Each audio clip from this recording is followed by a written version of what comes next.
నమస్కారం సార్. నమస్తే. సార్ నిన్న చంద్రబాబు నాయుడు గారు మాట్లాడుతూ నేను మీకు హామీలు ఇచ్చాను, మీరు నాకు ఓట్లేశారు, కానీ మీ హామీలు నెరవేర్చడానికి అక్కడ ఖజానాలో డబ్బులు లేవని చెప్పేసి అని అన్నారు సార్.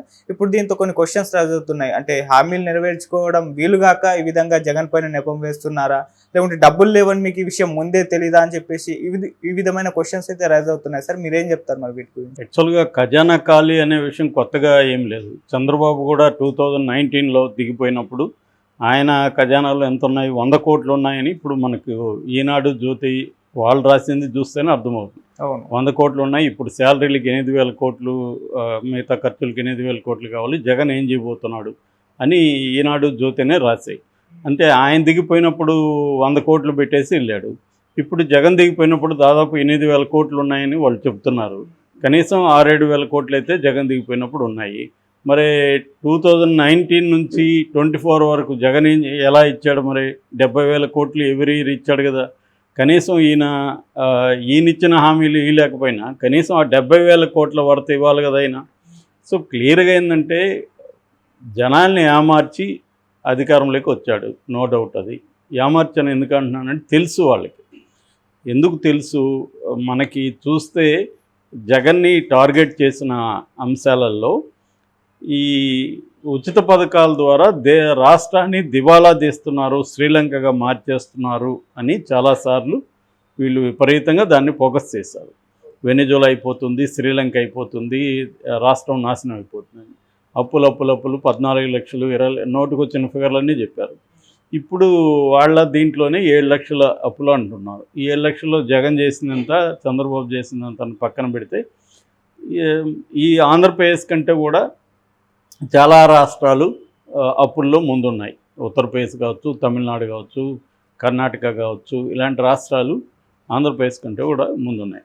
అంటే ఓవరాల్గా ఎప్పుడైనా మనం ఎక్కువ తక్కువ అనేది ఎట్లా చూస్తాం? గతం కంటే ఎక్కువ తక్కువ పక్క రాష్ట్రాల కంటే సిమిలర్ రాష్ట్రాలు, పక్క రాష్ట్రాలు అంటే దీనికంటే చిన్న రాష్ట్రాలు ఉండొచ్చు, పెద్ద రాష్ట్రాలు ఉండొచ్చు, సిమిలర్ స్టేట్స్ కంటే, సిమిలర్ ఎకనామిక్ పరిస్థితి ఉన్న రాష్ట్రాల కంటే ఎక్కువ తక్కువ అనేది ఎప్పుడైనా కూడా ఎంపిరికల్గా మనం కంపేర్ చేస్తాం. సో అలా చేసినప్పుడు పెద్ద ఎత్తున అప్పులేమి కాలేదు. రెండోది, పథకాలకే 70,000 కోట్లు ఎవ్రీ ఇయర్ తీసుకురావడం అనేది it's not a joke. So నేను వచ్చి ఇంకా ఎక్కువ ఇస్తానని చెప్పాడు. మళ్ళీ యూటర్న్, ఆయన పేరే యూటర్న్ బాబు అని అందుకే పెట్టారు. అంటే ప్రతి రాజకీయ నాయకుడు యూటర్న్ తీసుకుంటాడు. యూటర్న్ జగన్ తీసుకోడా? జగన్ బోల్డ్ సార్లు యూటర్న్ తీసుకున్నాడు, కేసీఆర్ తీసుకోడు, ఎవరైనా యూటర్న్ తీసుకుంటారు. కానీ ఇటువంటి విషయాల్లో ప్రజల్ని వంచడం అనేది చేయకూడదు. నువ్వు క్లియర్గా చెప్పుండాలి. అప్పుడు కూడా ఖజానా డబ్బులు లేవు, నేను ఈ హామీలు ఇవ్వలేను, మీకు ఆల్రెడీ జగన్ నాశనం చేశాడు రాష్ట్రాన్ని అని ఎలక్షన్ ముందు చెప్పి అధికారంలోకి వచ్చి ఇప్పుడు చెప్తే అది దాన్ని హర్షించవచ్చు. అప్పుడేం చెప్పారు? నేను ఎక్కువ ఇస్తాను, ఎక్కువ ఎలా ఇస్తారని అడిగిన దానికి నేను జగన్లాగా అప్పులు చేసాను, సంపద సృష్టిస్తానన్నాడు. సో అందరికీ తెలుసు కదా, సంపద ఒకవేళ ఎవడో ఒక వ్యక్తి వచ్చి సంపద ఇట్లా మ్యాజిక్ దీంట్లాగా అవ్వదు. అది ఇంటర్నేషనల్ కండిషన్స్. మనకి స్టాక్ మార్కెట్లో ట్రేడ్ చేసే వాళ్ళకి అందరికీ తెలుసు సంపద ఎట్లా సృష్టి అవుతుందని. సో అదేమీ లేకుండా కొంతమంది చదువుకున్న గొర్రెలు కూడా దాన్ని నమ్మారు, సంపద సృష్టిస్తాడు చంద్రబాబు అని. ఎట్లా సృష్టిస్తారు? ఎవరైనా ఓవర్ నైట్లో సృష్టించారు సంపదని. మనకు 90స్లో సంస్కరణ ప్రవేశపెట్టినాక ఆ ఫలితాలు రావడానికి చాలా టైం పట్టింది. ఆ సంపద సృష్టి కూడా మ్యాక్సిమం ఒక కొన్ని కంపెనీల, కొన్ని ఫ్యామిలీస్, బిజినెస్ ఫ్యామిలీల దగ్గరికి మొత్తం వెళ్ళిపోయింది తప్ప పేద ప్రజలకి అందరికీ అది డిస్ట్రిబ్యూట్ కాలేదు ఇప్పటికీ సంపద. అందుకనే భారతదేశం rich country with poor people అని ఇప్పటికీ ఉంది. కాబట్టి సంపద సృష్టిస్తాననేది అప్పుడే అబద్ధం పైన ప్రజలు నమ్మారు. దీనికి ఒక కారణం పవన్ కళ్యాణ్ కూడా గ్యారంటీలు ఇవ్వడం. నేను ఇస్తాను, మేము 10 రూపాయలు ఎక్కువ ఇచ్చేవాళ్ళం కానీ తగ్గించేవాళ్ళం కాదని పవన్ కళ్యాణ్ మాటలు మనకి వీడియోలు ఇప్పటికీ ఉన్నాయి. సో క్లియర్గా ఇప్పుడు ఇవ్వకుండా ఎగ్గొట్టదామని డిసైడ్ అయిపోయారు. ఈ ఎగ్గొట్టామని డిసైడ్ అవ్వడానికి మళ్ళీ జగన్ వాడుకొని జగన్ ఎట్లా రాష్ట్రాన్ని నాశనం చేశారని శ్వేతపత్రాలు రిలీజ్ చేస్తున్నారు. ఈ శ్వేతపత్రాలు ఇప్పుడు రిలీజ్ చేయాలన్నా? మీకు గతంలో అంతా మీరు ఇదే కదా ఆర్గ్యూ చేసింది. సో రాష్ట్రాన్ని నాశనం చేస్తాడని కదా ఆర్గ్యూ చేస్తారు. రాష్ట్రాన్ని నాశనం చేసినప్పుడు హామీలు ఎలా ఇచ్చారనేది ఫస్ట్ ప్రశ్న. అంటే క్లియర్గా మోసాలు చేయాలనే కదా హామీలు ఇచ్చారు.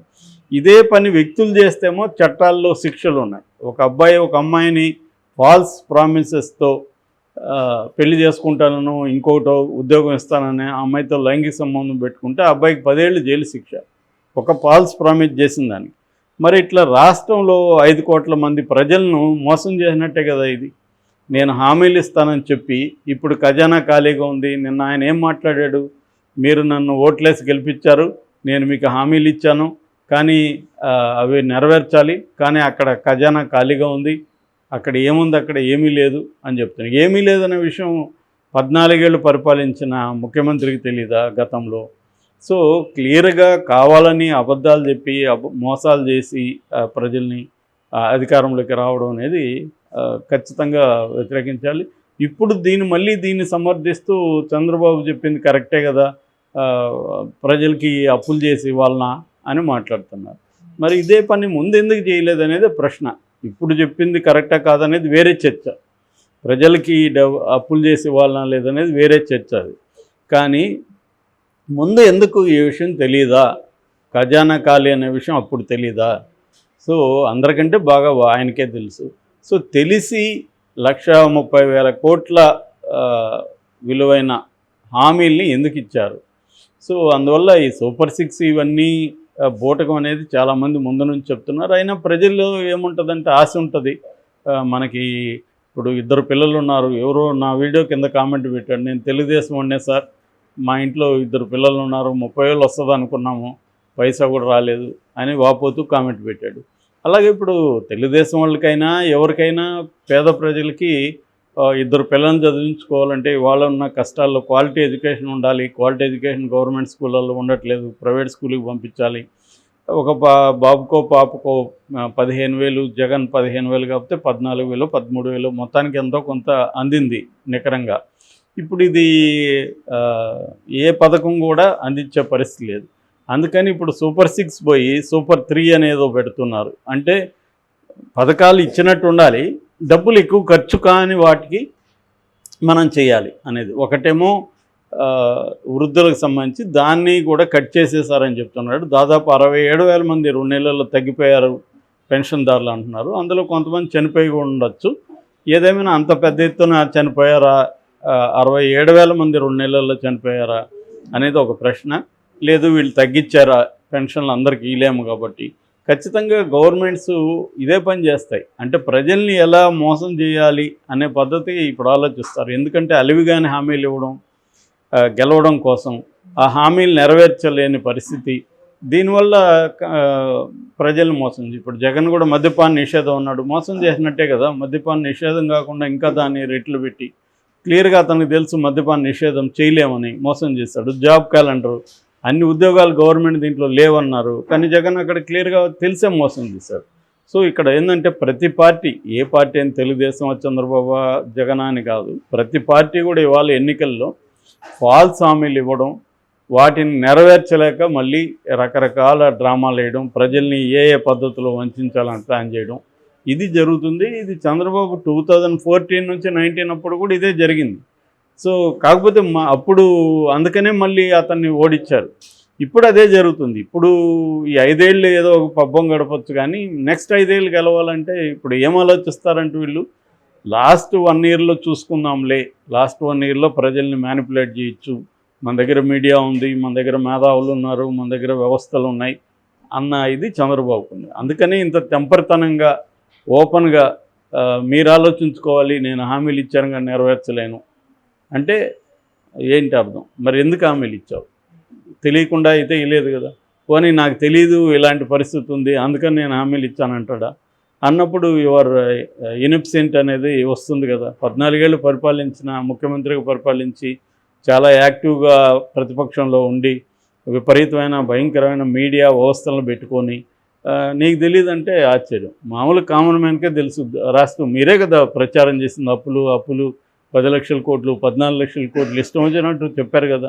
మరి 14 లక్షలు 10 లక్షల కోట్లు ఉన్న రాష్ట్రానికి 1,30,000 కోట్ల వర్త్ హామీలు ఎలా ఇస్తారు అనేది బేసిక్ ప్రశ్న.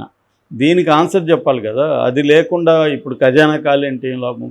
పవన్ కళ్యాణ్ కూడా చెప్పాలి. ఎందుకంటే చంద్రబాబుకి విశ్వసనీయత మీద అందరికీ డౌట్లే ఉన్నాయి చాలామందికి ప్రజలకి. కానీ పవన్ కళ్యాణ్ ఈసారి గట్టిగా హామీలు ఇచ్చాడు, నేను గ్యారంటీ.